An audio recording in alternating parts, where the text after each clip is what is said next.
Help us get to 55K on this channel, Comic Fam. We're doing an Omni-Man 1 Invincible giveaway. Comment, like, and subscribe. We have more hot comics to discuss.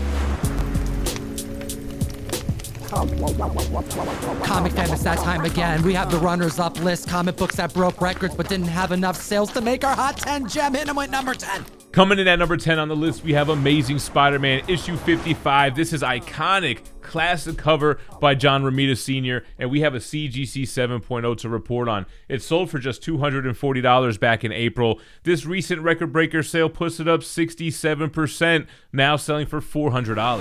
One of my all-time favorite ASM covers. Doc Ock is such a large villain that it's tough to really portray him to his fullest on a cover, and John Romita was able to do that with a close-up of his face with the reflections of his tentacles and Spidey in those specs. I love it. At the list at number 9, we got Toss 40. This is a repeat offender, man. We consistently talk about the second appearance of Iron Man, the first appearance of the gold armor, and we have another record-breaking sale, a 4.0, which sold for $900 back in December, up 51%, now selling for $1,360. That's an increase of over $450 in as little as 4 months. Comic Fam, Iron Man spec is real right now, but regardless of the situation that Tony Stark is in the MCU, we have a comic book that keeps going up in value because Iron Man is here to stay as one of the most important Marvel superheroes to have ever been on the screen. Moving on to number 8 on the list, we have The Flash, issue 123. This is the first meeting of the Golden Age Flash, Jay Garrick, and the Silver Age Flash, Barry Allen. This is a major moment in comic history. The multiverse concept was introduced. How do you bridge the Golden Age characters with the Silver Age? Well, screw it. You just combine them and make it in one comic and make it happen. We have the first mention of Earth 2 and a 5.5 going for $1,350 in October, up 37%. That's an increase of $500 for an all-new high of $1,850. The Flash of Two Worlds. At the list at number 7, Strange Tales 178. Ongoing stories featuring Adam Warlock begin here, and with James Gunn attached to Guardians of the Galaxy 3 and Adam Warlock on his way, this book is prime for purchasing now before it goes up any higher. This book also has some other key worthiness. It's the first appearance of the evil version of Adam Warlock, Magus, the first team appearance of the Universal Church of Truth, and the first appearance of the Matriarch, who's the leader of the Universal Church of Truth. But we got a Mark Jeweler to talk about. That's right, the CGC 9.4 Mark Jeweler sold for $395 back in 2015. This recent sale puts it up 159%, selling for $1,025. Hot damn, Comic Fam, you love your Mark Jewelers. At the list at number 6, a very important magazine for comic collectors and the industry at large. We have Wizard Magazine number 1. Cover art done by Todd McFarlane. We have Spider-Man in the wizard cloak and a notoriously difficult book to achieve in high grade. Which is why a CGC 9.6 broke record, selling for $150 back in 2013. Look how long it's been since one has even hit market. It's up 767%, now selling for $1,300.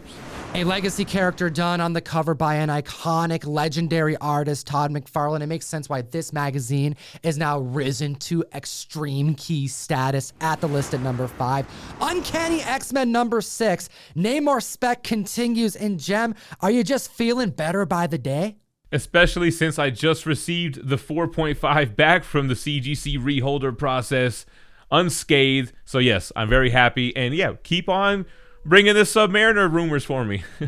We have the third appearance of the Brotherhood of Evil. Scarlet Witch, Quicksilver, Magneto, Mastermind, Toad, but we also have a big reveal. Submariner is learned to be a mutant, and considering his debut was in 1939, it marks him the first mutant in all of Marvel Comics. A 9.2 back in 2021 went for $2,375. That's up 57% this week, an increase of over $1,300, selling for $3,720 this week.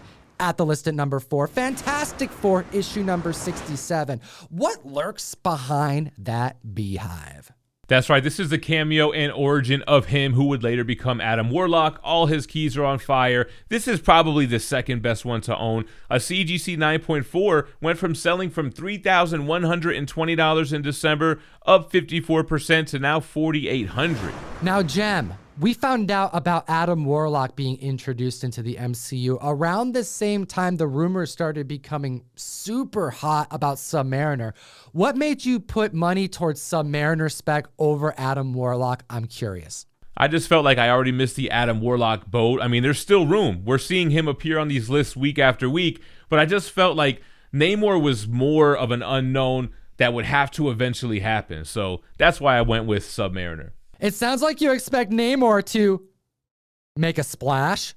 Oh, at the list at number 3, we have Fantastic Four number 3, the first team appearance of the Fantastic Four in costume. This is a great spec book because I think a lot of people don't realize that it took a few issues for them to don the costumes that are iconic, that everyone knows them to be in. Yeah, then you have the first appearance of Miracle Man and the first appearance of the Baxter Building. I think the Baxter Building might be one of the main reasons for the spec on this book. A CGC 6.5 sold for $1,980 back in 2018. Here we are a few years later, it's up 105% now, selling for $4,060. Now, I may have to disagree with you, man. I don't know if it's the Baxter Building because this is also the first appearance of the Fantastic Car and the Fantastic Copter. Don't underestimate the methods of travel that the Fantastic Four utilize in comic books. At the list at number 2, Batman Beyond, limited number 1. We have the comic book adaptation of Terry McGuiness from the animated series and a 9.8 newsstand that shattered records that had my jaw drop this week. Huge gains on this book, and we're talking a CGC 9.8, which sold for a respectable $2,400 back in 2021, up 275%, now selling for $9,000. Holy hell, comic fam. That is some major gains. Over $6,600. That barcode effect is real. You can't underestimate the love for the BTOS universe. Am I right? I love the animated series universes. I love the 2099 Batman Beyond universes. Comic fam, if this type of comic book knowledge assists you on the hunt even a little bit, you need to download Key Collector Comics, the best comic app in the world. You use code TOM101, you support what we do, but you also get access to the app in its entirety, and it will unlock the entire runners up list. We bring on 10 comics from a larger list that exceeds 30 comics, sometimes even more. This market is moving so quickly, you gotta see all the other books that are breaking records. You may have some in your back issue bin. And Jem, hit him with number 1 on our runners up list today. Number 1 is an awesome book, Avengers issue number 1, a Silver Age Marvel key. Not a first appearance, but a first team appearance of the Avengers. And back then we're talking Hulk, Iron Man, Wasp, Thor, and Ant-Man. Jack Kirby cover, Loki in the Shadows, a 7.5 going for $17,400 back in November, up 45% this week, now selling for $25,200. I've even heard rumors starting to circulate that Kevin Feige doesn't have a intention of doing additional Avengers themed movies, that he's going to take us in a different direction. We've gotten a lot of Avengers movies where it focuses on this team, but we have new characters coming in and out of the MCU. I'm curious where they're going to take us and what that'll mean for blue chip team books such as this one. There's definitely not a lack of content to draw from. I'm very excited to see the MCU over the next 10 years. But guys, make sure that you hit that like button, subscribe to the channel, and comment below so you're entered into the 55K giveaway. Tom, what are we giving away? Invincible number 1, Tyler Kirkham Omni-Man variant. We appreciate your time today, comic fam. As always, geek responsibly and stay minty fresh. Enough said. We are in open enrollment for the March Mystery Mail Call. Link in the description, or go to comictom101.com to give me an excuse to send you comics every single month. We teamed up with Whatnot. We teamed up with the God of War art director Raph Grassetti to do a Silver Surfer Rebirth number 1 trade dress and Virgin cover with Silver Surfer and Galactus on it, going in 1 per box, Virgins being sent out at random. We have 2 other videos for you to check out. We made them for you. Enjoy them.